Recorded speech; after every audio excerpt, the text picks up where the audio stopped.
Yeah, it's Nick Howarth here. I wrote a book 2012 called The War and Peace. I actually wanted to call it The True White Lie, but the publisher called it War and Peace. I felt The True White Lie was a better title. But the book is about my experiences as a policeman in the last years of apartheid. So I joined this unit in 1986. When I left school, I was 17. I turned 18 during training and went off to the townships, which was, we were stationed at a unit in Tanata, which was a little white suburb. And then I moved across to the Kataris outside platoon, which was Katlehong to Koza Vosloorus. At that point, the most violent place in South Africa, in probably most parts of the world as well at the time. Thousands of people lost their lives there. Lots of policemen lost their lives. And the unit I belonged to was a highly trained, highly effective unit whose function was to basically stop the massacres and disarm combatants and so on. So it was a lot of work. It was very dangerous work. Um, I ended up spending 10 years there, and I went into the elite part of this unit called the reaction unit. Spent a little bit of time there. Eventually, the violence was too great, and we were kind of filtered back into the shifts, which was working shifts, and then it just ended up working whenever there was something going on because we just were so undermanned, understaffed, under-equipped, and it was one of those kind of units where it was very much a manly man type of unit where you don't complain, you don't talk about your emotions, you don't get medals, there's no big like parades or anything like that for bravery or courage or anything like that. It was literally just do your job and shut the fuck up, go home, and you don't get cold, you don't get tired, you don't get hungry. That was the sentiment of it, and I still kind of live my life like that.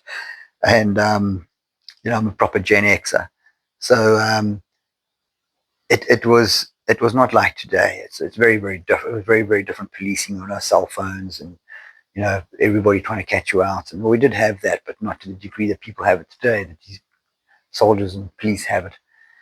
So I wrote this book and I started this YouTube channel called Tale from the Battlefield because literally, although we were policemen, we were more of a military unit than police. We were not the guys who drove around in squad cars, chasing robbers and catching crooks. We were in a completely different role.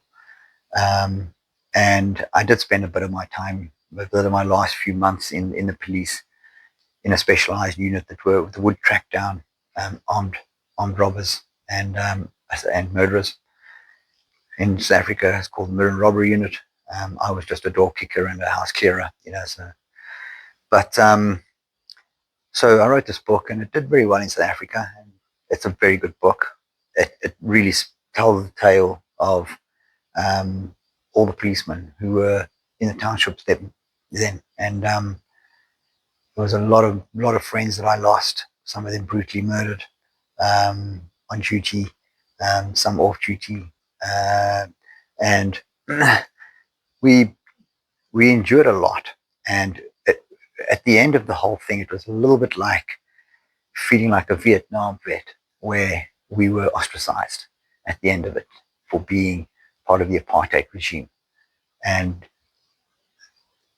unless you understand the complexities of those last years of apartheid and what apartheid really was and what the country has spiraled into as far as violence and crime and corruption, then you would only understand what we were fighting for. Back then, as young men, we were all compelled to join one of the security forces, whether it be the Air Force, the police, Army, Navy. You had to go to one of these sectors of the security forces. If you went to the Army and Air Force, you would probably go up to the Angolan border and fight against the communists, who were the Cubans and the Russians, and then SWAPO, which is South East African People Organization, and where we were internal, and we were fighting the war internal. And the thing was as well, it was kept very hush hush, so not a lot of people knew about how bad the violence was. So that's my story. And what I'm going to do with this channel is I'm going to read a chapter every so often, post it. And you can all sit and listen. I'll post some pictures, and I have some little anecdotes as we go along. I'll explain some of the things in the book as we go along. I've had interest from the US in making a movie out of the book. I've had various people approach me about it. It's a difficult book to make a movie out of because it's over a span of 10 years, and you need a good guy, and you need a villain, and I'm not sure many people would agree with the fact that we were the good guys and there were villains. But if you listen to this book, if you hear me read it out loud to you, you'll start to realize what the real situation is in South Africa and how complex it is, and why it's not just black and white, and why it's not just apartheid and Nelson Mandela and Kumbaya. It's a very different scene here. It always was. And this kind of exposes all of that. So I hope that you follow along with me and enjoy it. It'll be a good book. You'll enjoy it. You'll laugh, you'll cry, you'll get angry. You may disagree with me in certain parts.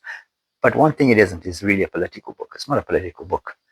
It's I'm not trying to push one agenda or even one ideology. I'm literally giving you the time, the date, where it happened, and what happened. That's what I'm going to be giving you. And in my story, because I was involved in most of the most significant incidents that happened throughout that period in South Africa, the things that hit the news, I was usually there. I was a very diligent cop, and I was very into my job at the time, probably more for the excitement than anything else. I'm glad I'm out of it. I'd never want to go through that again, but it's definitely a story that needs to be told and needs to be heard. So follow my channel, the link below in the comments, and you'll just find this video on there to start with. And then if you subscribe to the channel, then you'll get notifications for all the chapters when they get loaded up. So hopefully in about 3 or 4 months we'll be through the whole book, and you'd have a better idea of what's happening in South Africa, what happened in South Africa, and how far we have to go. Cool. Put your seatbelt on for this.